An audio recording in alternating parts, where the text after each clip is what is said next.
Headquarters of common sense. Talk Radio.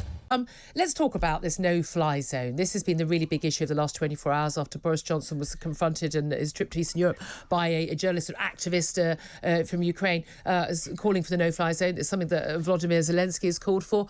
Why will we not, in the West, help to ensure a no-fly zone over Ukraine?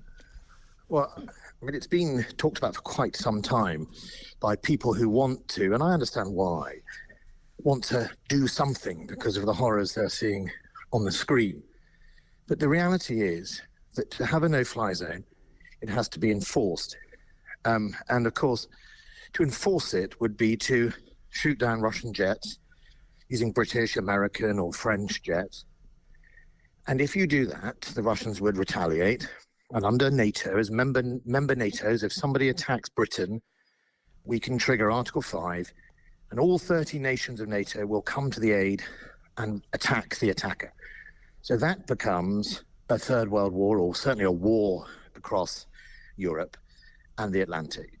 And Britain has been clear that, Ukraine itself is not in NATO. Now, not for want of trying and not for want of Britain's leadership, who have tried to bring Ukraine through the processes to join NATO as far back as over a decade ago. But other nations didn't want them to join at the same pace. And that means, I'm afraid on the day that Russia invaded Ukraine, Ukraine was not in NATO. So, okay. There's also the other bit, which is the military side of this, that Russia has overwhelming ground forces. And people calling for no-fly zone should ask themselves, who does it favor?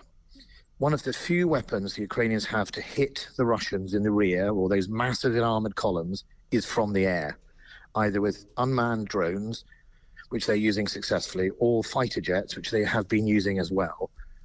Because Russia's advantage is its scale of its ground forces, its missile stocks, and its artillery. And they would be allowed to pummel cities without any threat from the air. And so therefore you'd actually hand an advantage potentially to the Russians for the sake of being seen to do something. Well, look, there's no doubt at all Britain, and all credit to the Prime Minister, yourself as Defence Secretary, and the Foreign Secretary Liz Truss has been, I think, leading the way on a lot of this, the sanctions, the military equipment, the hardware going and the training and the like going to Ukraine. But at the end of the day, is it an unfair way to characterise our support for Ukraine, which is we absolutely support Ukraine, we will do everything up to but not including risking the blood of a single British life, which certainly many of my listeners right now would agree with. But at the end of the day, if the Russian force continues, if Vladimir Putin is determined, he can take Ukraine, and other than the economic sanctions, the West is not going to act any further. Well, I think that's a wrong characterisation. So first of all, it's not about a single British life. A war across Europe would be thousands of British lives. Secondly, there are many ways of achieving certainly the ability to help Ukraine help itself.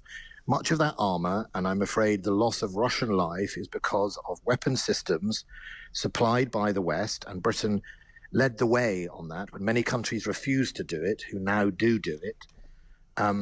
And the brave and determined fighting by the Ukrainians. So those two things together has meant that Russia is paying the price for its actions, plus an international response in sanctions that whatever happens in Ukraine, effectively President Putin is isolated and his economy is collapsing. I mean, I think the ruble lost something like 40% of its value over the last few days.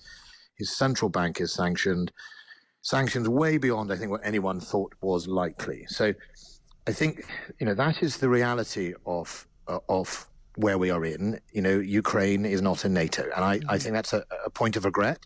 But we have a duty for our security to also contain this invasion, to make sure that we help Ukraine resist it. We help Ukraine push back Russia. Russia pays the price. But Russia has taken a decision to use over 65% of its whole forces on attacking a sovereign country.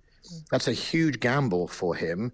It will cost him, and he is going to pay for that in isolationism, economically, and tragically, because I don't want to see Russian lives lost any more than I want to see British or Ukrainian. of young soldiers, ill-equipped and ill-briefed. And conscripted, many of them as well. And we've seen a large lot and of lied evidence. to. They and get lied lied to. They believe they were in a peacekeeping force. In terms of the effect of the sanctions, again, they've gone far further than certainly anyone expected them to be. We thought the first dribble of sanctions that were announced before he went in were frankly, most of us thought were pretty pathetic. And yet, do you think that they will be enough to deter Vladimir Putin from going further? Do you think they might be enough, if they hit the oligarchs hard enough, for them to basically stage a palace coup and oust Vladimir Putin? Is that a realistic possibility? Look, I don't think any of us know exactly what is in the mind of President Putin. I mean, what we can tell from his speeches and his, online activity and his essays that he's published, he is convinced that the Ukrainians are the same people of the ancient Rus who really want to welcome him. Well, he's got that spectacularly wrong. He is convinced that it is a group of Nazis running Ukraine. If you use that awful, chilling phrase, denazification, as if it's like rubbing out people that don't actually exist, by the way. I've met President Zelensky. He is a Jewish president of Ukraine, and the people from far and wide that I've met over my 5 visits to Ukraine are from all sorts of backgrounds. So he's got that wrong.